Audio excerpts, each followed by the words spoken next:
Buongiorno e ben ritrovati con una nuova edizione del TG Flash di Noi Sicilia.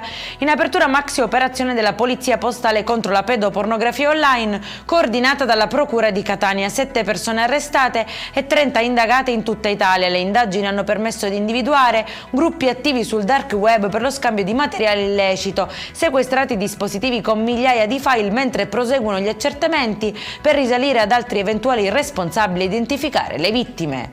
Momenti di paura in un centro ASP di Palermo, dove un dirigente medico sarebbe stato accoltellato da un uomo a seguito di una discussione legata alla richiesta di alcune forniture sanitarie. Sul posto la polizia, che ha bloccato l'aggressore.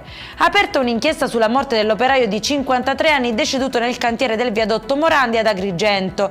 La procura ha disposto il sequestro dell'area e si attende l'autopsia per chiarire se si sia trattato di un malore improvviso o di un incidente sul lavoro.